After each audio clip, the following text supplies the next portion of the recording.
Welcome to Multi-World's Weekly Cast, current state of Ultimate. I am the editor, Charlie Hood, on a terrible action today. Advance. Side Keith Grainer, we are live every week, noon East time on Tuesdays. It is February 25th, and we're rocking and rolling in the middle of this college season. We got some majors coming up this weekend, lots to get to. Keith, how are you holding up through this kind of brutal we're having on the East Coast right now? It's definitely been hard.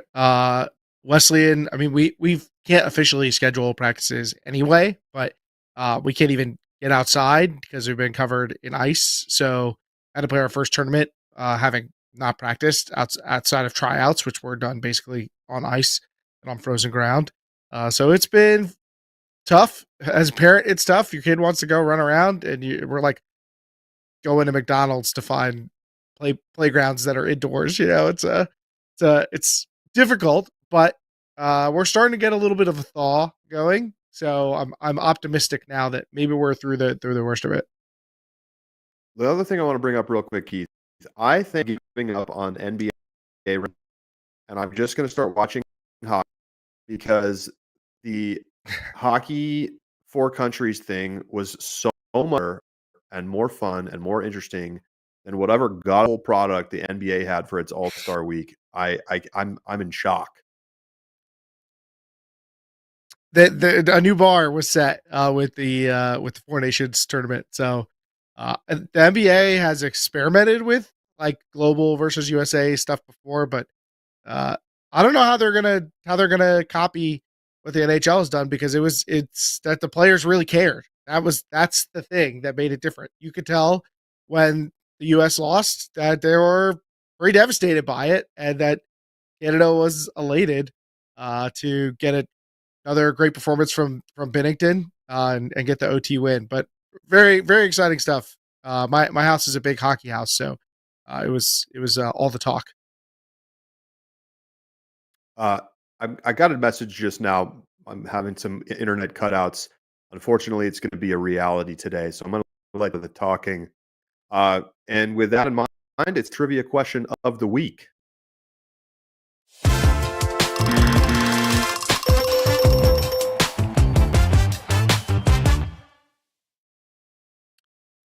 All right, so we are in the midst of college season, and everybody's looking to find those teams that are going to be the semis contenders, the titles contenders. But I wanted to look back at teams who had that big, brilliant year and then fell off after that. So, Charlie, I've gone back. I've gotten all of the teams in D1 who, since I'm going to give you something a little more recent. You know, we're not going to go all the way back in time. We'll say the Ulti-World era, which I guess is like 2013 and on or so. I'll give it. So we'll say teams that made semis in 2014 and beyond, or in 2013 and beyond. How many of those teams missed nationals the following season? So semis or beyond, missed nationals the following season. I'm going to remove teams that did it after the pandemic. So there are two teams that made it in 2019 and didn't make it in 2021. They'll get a free pass. But how many teams achieved this ignominious feat of reaching the semis and then not qualifying for nationals the next year? Okay. So, by the way, we're video to hopefully help with the audio quality. I know some off the top of my head. Harvard men's, Colorado men's also missed and then missed nationals the next year. That's crazy. I'm gonna guess that there are 4 total that this has happened. 4 total across both divisions? Yes. You are undershooting the ability of teams to disappoint. So which Colorado year are you thinking of? I want to make sure I have the right info. I think Colorado they made you may be kind of conflating some Mama Bird ups and downs. They did miss nationals in 2018, then they made semis the next year in 2019, and then went back to quarters. Then they made semis again in 2022, then went back to pre-quarters. So it's been a kind of up and down ride for them. But I don't think that they missed nationals in the season following a semifinal season. I don't think so. Um, Now you missed it. You missed a couple of like big ones that I think people are going to really remember well. I'll check to make sure the chat, because I know the chat loves to get at Carlton Cut. Carlton Cut missing the cut, so to speak, in 2019 after reaching semis in 2018 and winning a championship in 2017. That was a big surprise. Then you mentioned Harvard in 2016. How about another team that was scorching hot on their way to a deep run? UCF that year. Yeah, Central Florida. Also did not make it back. Speaking of the men's division, UNC Wilmington in 2018, missing nationals after a run to the final, the Jack Williams run. That's all the men's division teams. But in the women's division, you got Whitman in 2017, the Ari Lozano group, Claire Revere. They didn't make it back to nationals. Carleton in 2016, Stanford in 2019, and I think maybe our earliest one is Iowa in the women's division in 2014. So that gives us 8 total teams within this group, excluding Ohio State and Dartmouth in the women's division for their 2019 to 2021 teams. So this is not like we're a little less than one a season. Like it's not like totally unheard of, right? But it's not a list you want to be on, obviously. Yeah, but it's what makes college ultimate fun, that you can have a team go crazy one year and then it's like, well, that was that. Did you say Florida State? Because they also probably did that, right? Oh, Florida. Let me make sure I didn't miss Chris Florida Logan State. here. I'm going to check the Florida State Possible list. they made it back the next No, year, but they just they did. So you're coming to the right conclusion. They made semis, then they made nationals the next year, and then they missed nationals the year after that. That sounds right. Cool. Well, that's more than I expect. Sure. Before we talk upcoming ultimate tournaments, talk World Games rankings. We're going to rank the country from what we've seen so far. There's, expectations. So there's the teams up on the board: Australia, Canada, China, Colombia, France, Germany, Japan, and US. I think have the same 8th team, probably the same first team, but it might be a mix in the middle. How do we want to do this? Yeah, I mean, I have USA last and China first. So, I think we probably both have the same first and 8th team. I'm guessing. I'm just kidding. Obviously, I have them in opposite order. I don't think that's exactly bold. But yeah, what do we do with all the teams in the middle? Because I think I could probably be convinced for almost any order of these 6 teams. To be clear, we're doing them way too early. I'm going to say this is way too early because we don't even have rosters. We do have some cut downs that we're getting down to, like, having a sense of who are likely going to be on some of these teams. Germany, France, Australia, Canada, US all, I think, have public cut downs. I think Australia probably does. And, Japan and Colombia, I think we're still waiting to get more info for them, but I think you can make some reasonable assumptions about who's going to be on those rosters. Who do I put near the bottom? For me, I think that the Asian Oceanic teams, like the European teams, I feel pretty good about. Canada, I feel pretty good about, but I'm a little more like Australia. I feel probably the lowest on Japan and potentially Colombia here. So I think I would probably have them in 6 and 7. I guess I would put Japan 7 and Colombia, Australia is like a pretty close one for me. I think I'm going to go Japan 7 and Australia 6. Hmm.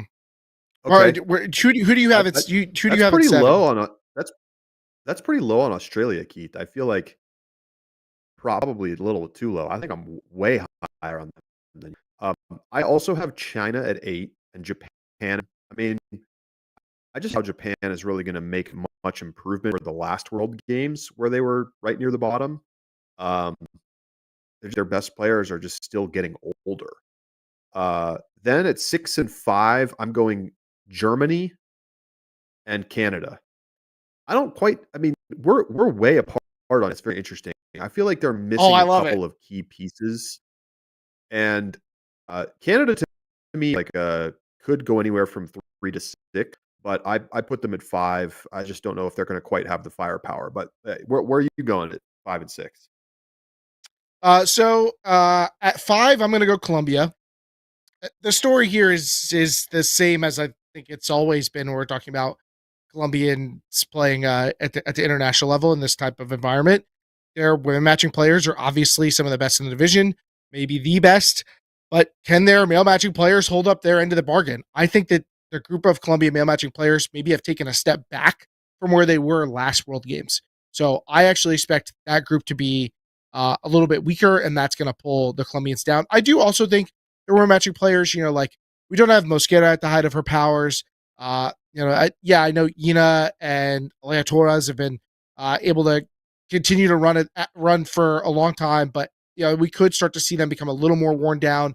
Even the Cardenas twin sisters have been they have just been putting so many miles on the body. This is an incredibly demanding tournament. Really can't afford an injury.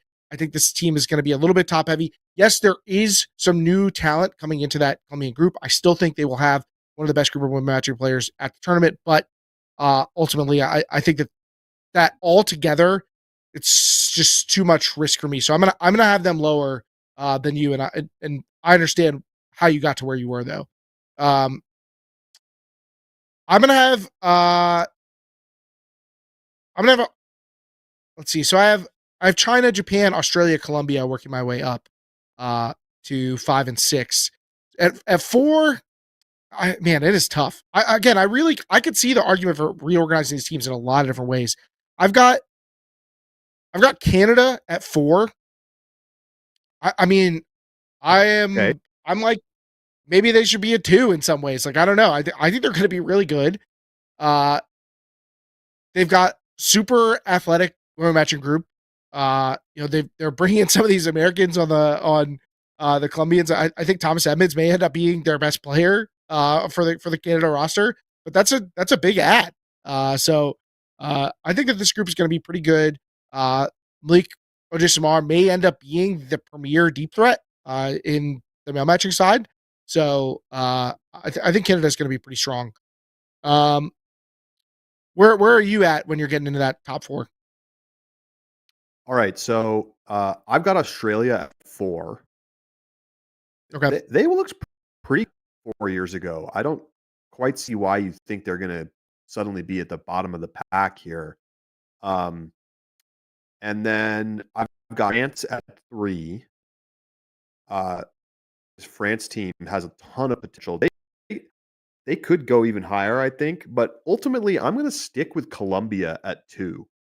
I think that despite the deficiencies on the male matching side, this is just a dangerous team because of how strong their women are, and I don't see any reason why they're not going to be very similar to the team we saw 4 years ago. Um, and I just think they've been pairing probably their last shot, right, with this like current crop. I mean, I guess the Cardenas twins keep them competitive for quite some time, but you know, Gina is probably at her peak. Um, Valeria is playing incredible ultimate right now. Uh, I just think that they've got a very good chance because of just how strong their women are. But of course, I have USA at number 1. Yeah, I don't think there's really much debate about that part. And I don't really fault you for the fact that you have Colombia at 2. I have them at 5, and I think that we have Germany like basically flipped. I have them at 3, and I'm gonna have France at 2. But there's not even I'm not even sure there's a tier break in the middle of there. Like I think Australia is going to be competitive. I think they may be taking a step backwards. Rob Andrews that was pretty quiet at WC. The Phillipses are starting to get a little bit older. Mish didn't even make the extended cut. I don't think. So I think that Australia still going to be a strong team. I think that John O'Keefe is a real player on the rise for them, but I think Australia maybe takes a step back going into this tournament. Um, Germany, they've got a great core on both sides. Maybe they could have like at this tournament. Would it surprise you if Lifka is the best player in the women matching player group? I think that's Not at possible. all. That's I think that's within the potential here. I think they're deep too. I don't think they're over reliant on necessarily any given player, save maybe Lefka. And so I think that's going to help insulate them a little bit. We'll see. We'll see how their male matching group fares. But I thought they looked the part at WC. I think they have players who are stepping up. And France, I'm all about where we're at right now. I may be overhyped. I may be like getting out over the skis with France, but look, the talent is there. They have a really exciting group of women matching players as we're getting into the cuts for them. But they have real athleticism with players like the Bourneaus and Camille Blanc, Zoe Forget. Then on the male matching side, we already know what Elliot Bonet can do at this level.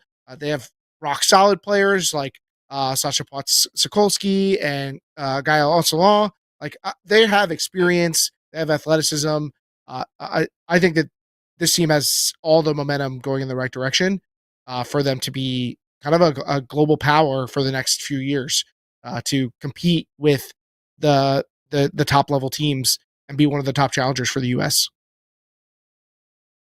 I think this is a big opportunity to show that they're very much here at every level, and a medal, it's like medal or bust for me for them. And I don't blame you for having them at number 2. But I think it's most interesting here is how different our rankings are. To me, it speaks to just how good this tournament is. Because of the small roster sizes, you really do just get great teams from top to bottom. And I won't be shocked if we're both wrong. Like this is going to be super fun. I'm still a little worried that the parity in the field is going to end up benefiting the US too much. I think that, when the teams that the US may have to compete against in presumably like semis and finals have already had to get have really had to grind through a really tough tournament, potentially had really tough quarters and semis of their own. I think that's just going to disadvantage them against the US in a way that maybe a different setup might balance the field a little bit more. Yes, the U.S. is going to get some of those tough games, but if you assume that the U.S. has like a slight advantage on every team, then that's going to build up over the course of those tough games. So I fear that could be what happens. But even in that outcome, we are going to get. It might be worth the trade off because we're going to get so many good games along the way that even if the U.S. It doesn't play a game, plays like one close game in group stage play and maybe one close bracket game, but wins the final by 3 or 4 or whatever. Like we still could have an awesome, really fun tournament that really showcases the best that the world has to offer. We'll do this when we have full roster teams. For now, just continue to enjoy the process of naming the final 14. Jump into our Stanford Invite women's preview. Although, wait a minute, actually. We got some breaking news. Take us through it, Keith. So we just had this announced in UFA land. And this is kind of a more intriguing story than it may actually be like impactful, but we don't really know, which is that the Colorado Summit have signed a former NFL player to the roster this year. Uh, Rodney Adams, who was drafted by the Minnesota Vikings in 2017, is 30 years old, fringe NFL player, appeared in one regular season game. So this is not someone who was a regular in the NFL, but was on practice squads throughout his time in the league for like 5 years or so. Was a top level college athlete. So yes, we're not getting the superstar of the NFL coming here, or some former superstar. He's 30 years old, but he is like truly a Frisbee novice. Like, he is, what he learned about Ultimate, he learned with the Colorado Summit. The story, which Tuesday Toss is up on watchufa.com with Evan Lepler. And Evan talks about, that Adams basically reached out to the team. He saw stuff on Instagram. He's probably on the Ultiworld Instagram, saw some of the great clips and was like, I want to do that. I'm a great athlete. I could do that. He says he doesn't know how those things ended up on his feed, but he needs to follow Ultiworld if he's not. But either way, he ends up meeting up with the team, and they sat down and watched the game, and they just kind of walked him through, like, this is what Ultimate is. And I guess they came to an agreement to have him come in. He was 6'1" with a 4.4 40. So he's still going to be an elite level athlete, I think, even at 30 years old, but I'm very curious to see how this plays out. I mean, all the hypotheticals that we've discussed, we did our Olympic athlete draft, and it's still generates, I still get people who ask me about that. We've talked about these types of things so many times over the years. It's such a common hypothetical, and this won't exactly put it to the test, but it'll be another experiment. I'm very curious. I wish I could be there through the process to watch his game evolve, because you're really going to see it over the course of one season. We're taking somebody who's basically a blank slate, elite level athlete, and we're just going to try and get them up to speed in Ultimate. So very, very interesting story to come across, and it's certainly a good way to attract attention.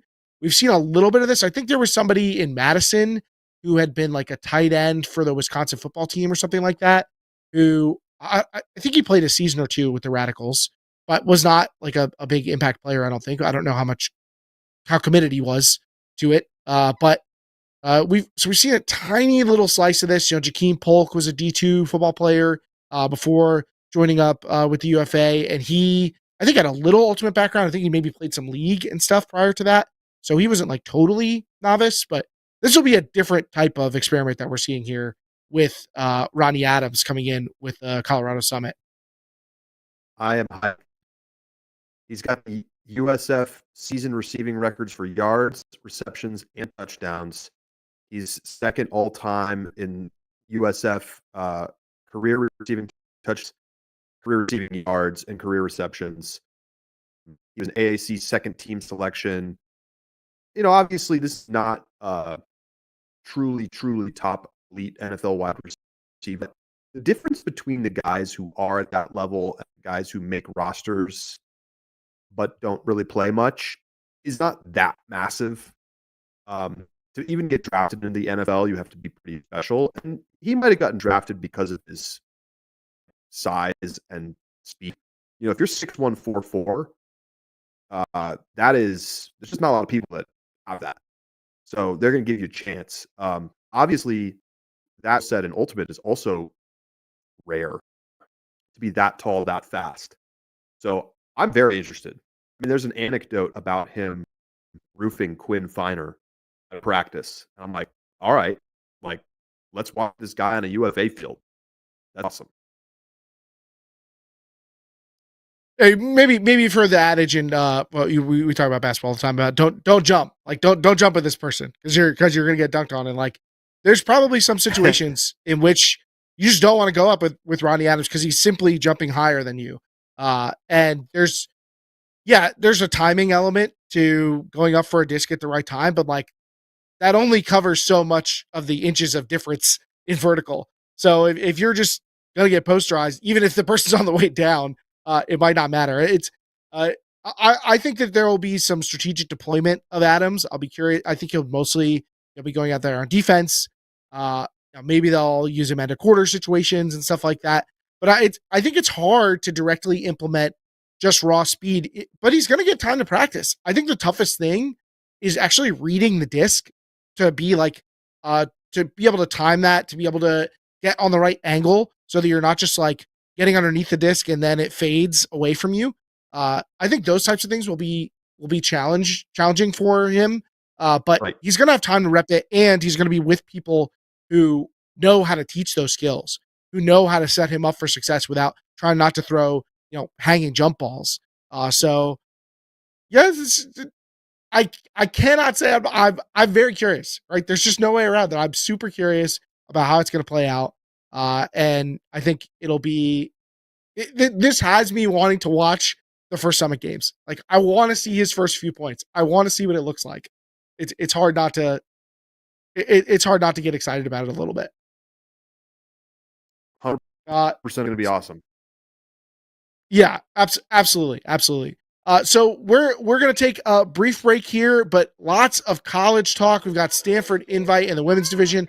We've got SMI in the men's division. We also got our mailbag question coming up on the other side of the break. This is Deep Look.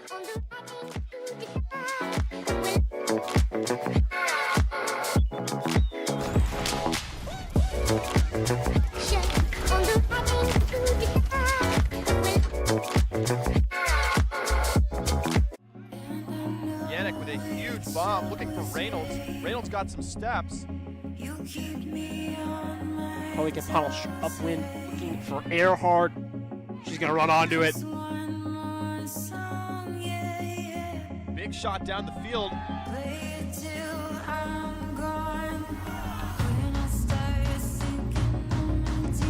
Williams on the near third. Oh, huge hammer. Scuba. And a good one. Looks to the back of the end zone and finds Aaron Warschauer. Never cut. Flips it out. Angela Zhu powers away. Sutherland and Chase. First who gets the catch. Earl's now in the middle. Earl's launching that lefty forehand. And a big layout from Max Thorne. What an incredible layout catch.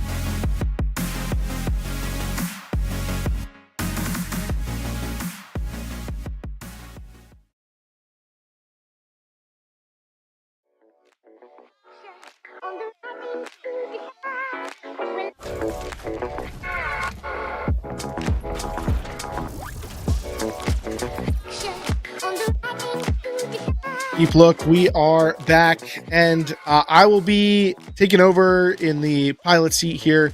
Gonna have to drop Charlie for now due to the technical issues with his internet connection. So I think I'll probably be in the YouTube chat where you could be too. Make your opinions known. I would be very curious to hear what people have to say about our World Games power rankings. So you feel free to share your own or tell us where we went wrong in the YouTube chat. And while you're in there, make sure to hit the thumbs up and subscribe to the channel. Those thumbs up, they're important to make sure that that bad luck doesn't befall you and your team. So let us make sure that you're protecting yourselves out there. So back to the second half of the show here, and I want to stop in with the block of the year. Check in with our play of the year bracket. We are into round 3 in the block of the year. So down to our final 4, Tessa Swinson, Grace Maroon, and Vin Bowie and Nate Goff. Our Discord, I feel like, is really behind Vin Bowie on the male matching side and Tessa Swinson on the women matching side. So I'm very curious to see how the crowd itself votes. That is not the defining factor here. I think one of our own staff members called the Nate Goff. I think Edward Stevens said that Nate Goff block was the most impressive one he saw all year. So, now maybe that was just in person. Maybe with that Vin Bowie one, he just changed his mind. But I don't know. That Tessa Swinson block, that's probably the most explosive of the plays. Like the visual pop for the Tessa Swinson block. I don't know how the Royal Eshtick block didn't get out of round 1. I don't know what we're doing out here. But I think my money to win from here is on Tessa Swinson. I think. So make sure to get your votes in. Head over to ultiworld.com where you can make sure to punch in your selections and make your voice heard. Want to get into our college previews here for the upcoming weekend slate. We have Stanford Invite in the women's division. Stanford Invite in the men's division will be the following weekend. And we've got a mostly West Coast field with a couple of guests. So we are getting some cross-coast play that's going to inform the conversation about contenders, regional strength, and of course, bids as we're starting to get towards those first set of rankings. If you're wondering when those usually drop, it's early in March. So I wouldn't be surprised if next week, probably later in the week, we'll see our first set of rankings. FrisbeeRankings.com has been getting updated as well if you want to kind of see the projections of what you can expect from the bid picture. But looking at the Stanford Invite field, top seed is Tufts, the Queen City Tune-Up Championship, and the other top seeds in the three pools, UC Santa Cruz, Cal Poly SLO, and UC San Diego. Not what you're used to seeing in the Southwest. SLO, Santa Cruz, and UCSD seated above Stanford and UCSB. But here's where we are in a crazy Southwest. We've also got Northeastern, Brown, Pittsburgh, Wisconsin, UT Dallas, all coming from off of outside of the western part of the country to join the field. And you see the inbounds pools. That's to cover up BYU. So most of these will be basically pools of 4 with BYU guesting on Saturday before they drop out going into Sunday play.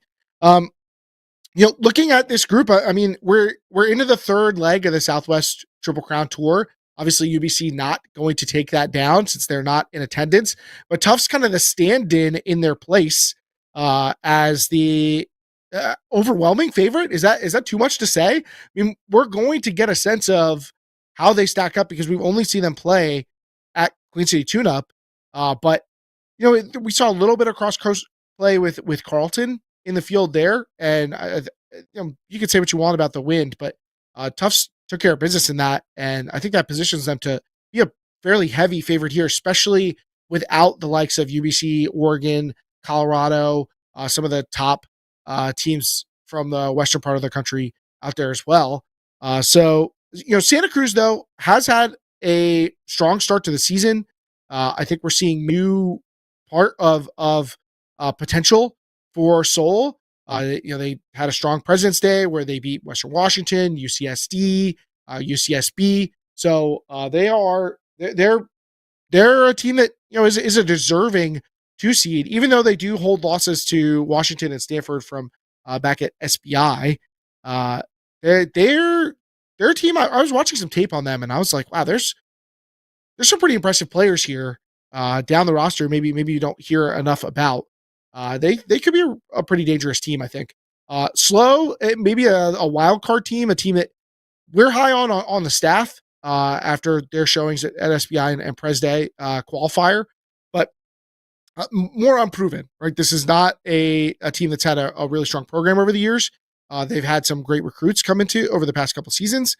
So they're, to me, a little more of a wild card. I think that they could come out and continue to perform like they did at SBI, solidify themselves as one of the teams that's contending for a top spot in the Southwest, or we could see them take a step back to earth and look like they're maybe going to be the 4th or 5th team in the Southwest, have to battle it out for one of those spots, or they could help the Southwest just keep gobbling up bids. So interesting field all around. What are we going to see from the teams traveling out? We saw a little bit from Northeastern at Queen City Tune-Up, and they go out and get big wins for the East Coast, battling against Davis and Santa Cruz. Are we going to see UCSB adapt a little bit more to being in without Devin Quinn for this tournament? How's BYU going to throw wrinkles into things? They've been pretty strong. So very, very interesting set of teams here. Also getting our second look at Washington. What's the ceiling look like on them? Let's get into the Stanford Invite picks here. Charlie is in the chat. He's saying that they're super legit. I don't know if he's referring to which one of those top 3 teams he's talking about was legit, whether it's Tufts and their success at Queen City Tune-Up or UC Santa Cruz or SLO. But let's get into the picks for this tournament. Charlie making his picks. It has Tufts as the winner with over Stanford in the final. So he's got the Stanford bounce back, which I think we're kind of waiting on the Stanford team to live up to the kind of bar they set last year and that they've done over the years as one of the best developmental programs, but they've been having a tough season to start the year, and it's kind of like how much are you buying into that versus what we've seen from them over the years. Charlie says she really likes Washington too, but they're blocked by Tufts. Maybe that's how Stanford gets into the final. That's how I feel about UC San Diego. I actually like UC San Diego to win Pool D, but they have to play Tufts in semis. I think that those could be the two best teams in the tournament. I like what San Diego has to offer. I think they've got a great top end that's a little more, it's not just, Abby Schultz, Tori Gray. Like, I think they have like 5, 6, 7 players that are very strong, and I could see them having a breakout tournament. But it's tough when you have to run into Tufts into semis. So I've got Tufts and Santa Cruz in the final. And I'm going to reserve. I'm going to reserve because I've been going back and forth on who I'm going to pick. The subscribers have the same pair of teams in the final. And they're taking the Santa Cruz upset. They're going all Southwest here, which I get it. Look, the Southwest has been just the West has been dominant to start the year. They look so strong. So I get it. But Nate, for the subscribers, going with Santa Cruz over Tufts in the final. I'm gonna ride with that too. I think I'm gonna go with Santa Cruz, the Soul, to get the big surprise win in the final. I think this Tufts team is good, but it's hard to travel across the country to compete. So I think I'm gonna give some home field advantage to a Santa Cruz team that also is good. And you know what? This season just has that vibe to me of nothing is sure. There's not a lot of certainty outside of maybe UBC right now. So I think we get a surprise upset here that throws a wrench into the conversation around who's competing for semis, and we continue to have a big group of teams that feel like they could get to that line. And Soul over Tufts could just add to that narrative, add fuel to the fire, so to speak. Let's move over to Smoky Mountain. Headed back to Tennessee in the men's division. And this is a very strong field. Maybe one of the strongest fields of the season, for sure. I don't know if you put it all the way at number one, but lots of teams from all over the country competing here. You can see we've got number 1 seed Carleton, followed by Oregon, Colorado, and UMass atop the pools. But throughout the pools, pretty much all teams that are vying for spots at nationals, with an asterisk on that statement. And you can draw your own conclusions about what that asterisk is. Northeastern coming off a huge showing at Pres Day. Can they back that up? They're coming in as a 4 seed after nearly making the final at Pres Day. Now they're the 4 seed in Pool B, which also has Oregon and UNC, our preseason number 1 and number 2 in it. So I think Pool B is your early pool of death if Northeastern can back that up. But very exciting set of pools. I have trouble even deciding like what is the thing to watch. I think that the game that everybody's going to be drawn to is that 1-2 game between Oregon and North Carolina. The rematch of last year's dramatic quarterfinal. A lot of narratives around that game with the late game calls from UNC helping prevent some Oregon scores. UNC turns around, punches it in, goes on to semis, knocks off Oregon, and we've litigated that game many a time. I've said my piece about it, but I'm sure everyone's angling for the rematch, and that's certainly what the tournament was planning on. I think that they were like, hey, we are just putting these two teams against each other because they want to see each other. As Brody in the chat reminds us, SMI not literally a seeded tournament. They're mostly just looking for balanced pools, interesting matchups, and out of region play. It's seeded in some way to help achieve the balance of the pools, but I wouldn't say because UNC is the 7 seed and Texas the 5 seed, it's perceived that Texas is better than UNC. They're mostly just trying to make interesting pools here. So don't put too much weight on the seeding, so to speak. Looking at the field itself, we also have Georgia Tech. They're going to get their shot at elite teams, a buzzy team in the preseason. We already seen them beat UNC. Do they have the goods? Can they go out there and perform consistently? Can they get more wins? Can they go up against the UMass team and show that can they be the favorite in the Southeast? I don't know. Georgia's look pretty solid to start the year. They're going to have their own tests in front of them.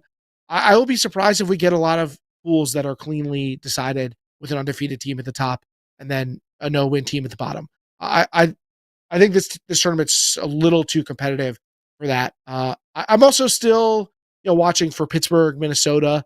If we could start to see those teams come back to progress to the mean, as it were.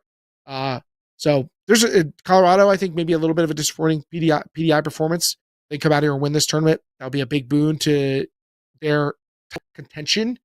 But let's get into our picks here. And if Charlie wants to lay out any reasoning for his 4 picks, I'll give him a moment to do that. Because I'm going with my 4 semifinalists. Let's pick our semis here too. I've got Oregon, Colorado, UMass, and UNC. So I'm taking 3 of the 1 seeds and UNC. I don't think that's. I think it's not exactly chalk. But I think it's pretty close. I'm not going out on a big limb here. I wanted to talk myself into a Georgia or Texas, some big surprise, but I'm just not necessarily sure I can do it. Carleton, I just think a team this young is going to stumble somewhere. I still think they're going to be a good team. They're still a team that can make semis, but I'll be really, really surprised if they just basically like play through the regular season level-headed and consistent. That's not cut. That's not cut as we know them. Maybe the new generation will change that, but that's not what I'm seeing. I think Colorado bounces back. I think UMass continues to look like, and UNC both look like class teams. And Oregon, they were sloppy at Pres Day. They're sloppy, but they're so talented they could win ugly, which I think is a good sign for them in the long term, but could come back to bite them at a tournament like this. Conditions looking pretty well. I think that there were there's been some windy years, but it doesn't look too rough this year. I'm going to go UNC over UMass in the final. I think what we saw at Queen City Tune-Up was less a statement about the AC, although maybe Eastern's qualifier changes how we look at that, and more a show that UNC is going to be really good again. So I'm going UNC over UMass in the final. Subscribers, Sneed making the picks for the subs this week, and he's going bold. UMass, Georgia Tech, UNC, and Oregon making the semis. Georgia Tech into the semifinals, and the subscribers are going to be rooting for Oregon over UNC in the final. Charlie has Carleton, UMass, UNC, and Oregon in semis. So no Colorado as his top seeded team. And he's going to have the Oregon UNC rematch. He says Oregon's going to get revenge in pool play. This time in the final, though, UNC is getting the win. So Charlie and I both have UNC. The subscribers have Oregon, and they have UNC in the final. So a lot of similarities. We're aside from that Georgia Tech pick, we're mostly operating with those top 5 seeds, and looking at Oregon and UNC, and then I have UMass in the final. So a lot of similarities here, but enough differences that we could see some point separation on the picks as we get further into the season and start to maybe I can get some ground here and start to pull away. Let's take a quick look at last week's pick results, and we could talk a little bit about some wild results from those tournaments briefly. Commonwealth Cup, Vermont, no surprise, they were the champion. We had UPenn and Georgia Tech in the final. No dice. Those teams did not even really get close. Ohio State, impressive run to the final and really adding some drama to the Ohio Valley. That's the big takeaway from, I think, this tournament at Commonwealth. Like, wow. I didn't expect to see this part of Ohio State. I thought UPenn was going to kind of be a runaway leader in the clubhouse going into this tournament, and obviously not the case. Now Ohio had a good tournament. Ohio State also obviously had a good run too. Like, this was a surprising result for me, and I think a lot of people were pretty surprised at the way this tournament ended up shaking out.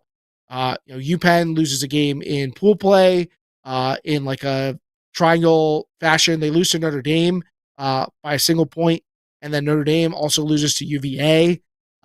So that, what do you do with that? Ohio State went 1-2 in pool play before making the finals. So they lost to Vermont and they lost to Georgia Tech, and Georgia Tech lost to American University. So some really wild results at this tournament. The other semifinalists were Virginia and UPenn, who lost on double game points. So they were almost finalists. They lost to Ohio State on double game. So, Vermont clearly the class this tournament. I don't know. There's a lot to say about the implications nationally for the rest of the field, but a lot of regional implications and potential bid implications. I fear this is actually bad for the OV. I think this makes it more likely they're going to end up at one bid. They may have pinned UPenn into not being a high-ranking team. So even if one of those other teams breaks out, Ohio State or Pitt has a tremendous tournament at Stanford Invite or something, I think they may not end up with two teams at the line. So maybe this is overall bad for Ohio Valley, but keep an eye on Ohio Valley regionals, which should be pretty exciting. And also in our picks, Eastern qualifier, which was, as I think this tournament has started gaining a reputation for, kind of a madhouse. It felt like it was going to be chalky going in. It was not. You had South Carolina in the field. They were just in the final at Queen City Tune-Up. You had NC State. They're one of the strongest programs in the field. That William and Mary, they looked good, and they ended up backing that up in some ways with a strong tournament. But South Carolina, they go 4-0 on the first day, and they get knocked out by William and Mary in quarters. William and Mary goes on to lose to UNC Wilmington, who goes on to win the tournament over JMU. So really surprising set of results. Every team that went undefeated in pool play, which was South Carolina, Indiana, Emory, and McGill, they all then lost their quarterfinal. What is that? How do you flip that around? Like, make it make sense. Eastern qualifier. McGill losing to Wilmington, Emory losing to Virginia, Indiana loses to JMU, and Hoosier Mama hype train derails, like gets out of the station and derails in like the same day. Oh man, NC State going 2-2 in Pool B, very surprising to me. I thought they looked like they were really on track to solidify themselves in the AC. I don't know what to make of this region anymore. As soon as I write off Wilmington, they turn around, they win this tournament. They did so with a loss to Emory along the way. They lost 11-6 to Emory, so they're not out of the woods yet. But oh my gosh, the AC, there's some AC hate going on in our Discord. People say that Charlie and I overrate this region. Maybe they're right. Maybe what we thought was a lot of good teams is actually a lot of mid. When Charlie and I did our like regional power rankings, we had the AC like fairly low, but I still like the drama. But if they end up as a one bid region, it's going to be bad. And this was probably more towards them ending up a one bid region. So in the same way it was bad for the Ohio Valley and the women's, maybe bad for AC in men's. All right, so that's going to bring us to our question of the week, our mailbag question of the week, which comes in from Gluckman. Gluckman asks, what's your favorite pool pole play? I almost said pool play. What's your favorite pole play? I did say it. American has a Frisbee team in the chat. I am an alum of the American University Ultimate Program. Damn right we have a Frisbee team. Yeah, can't abide that kind of talk around here. Stall 11, what up? Hopefully they can make regionals. Yeah, favorite pole play. A lot of options here. As much as I would love to say, wait, is Snake in the Grass is a pole play, right? It's truly a pole play because you do it when you're pulling. So truly a pole play. It's probably Snake in the Grass then. But assuming that doesn't count, I really like side stacking, and you can decide how to operate from there. I know split stack is what's in vogue in club. People love split stacking. In some ways, it's kind of a variant of the same principles of side stacking. You're clearing out the middle of the field, putting players on an island to isolate them, and usually sending somebody under and somebody deep, and working from there. I mean, it's not exactly rocket science, but I like side stacking as setting up somebody really one-on-one trying to pull players to poach and then trying to counter those poaches. Charlie says he likes side in a flood, which is a great counter for poaches. Flooding the lane and then coming around on the break side with a player remaining on that now vacated side of the field. A good pull play is going to have multiple branches so that you can counter different things that you see from the defense. I'm also a big fan of sending the handler deep or into the ISO. You can have them attack deep, and if they are just going to beat their person, then work from there. If they draw help, then you have somebody coming under. If their person has to back them because they're about to get roasted, then your handler can plant and come under, usually get it with separation and then do something good with it because obviously they're a good thrower. So I like sending the handler / the player who catches the pull and centers it into the lane too. That's another one of my favorite looks. EMF says favorite player got to be the UW Fury, which of course the nomenclature in Ultimate is varied. What one team might call Fury, a different team might call it something totally different Fury. But I think Fury is one of the more universal terms in that, in my understanding, it involves an upline cut from the break side, handler space. So I think that's probably well understood. So I think that's a good way to start off and kind of what I'm advocating for with ejecting a handler into the deep space. But those are some of my favorite pull plays. Jason says anything that lets me huck. Look, you got to get into the space for sure. San Francisco Fury, of course, the namesake of that. If you want to catch some great pull plays, make sure that you are checking out the college coverage from both of the tournaments that we previewed, Stanford Invite in the women's division. We're going to have 7 games coming from there. We'll have at Smoky Mountain Invite, we'll have 2 games around and up into the final. So you're going to get to see almost every team at Smoky Mountain Invite. So make sure that if you are not subscribing to watch the games, that you get yourself situated before we get into tournament season. This is the best time to get a sense of who's going to do what at nationals and follow along with the season. So make sure that you are subscribed. Check out ultraworld.com/subscribe to find out more. Make sure to like and subscribe here on YouTube. We need the support, and we appreciate you joining us. Sorry again that Charlie had to drop out, but we will catch him soon. That's going to do it for this week's Deep Look. We'll update you about where we'll be for the sub bonus out the back live in the Discord. We will catch you there. Otherwise, this has been Deep Look. See you next week.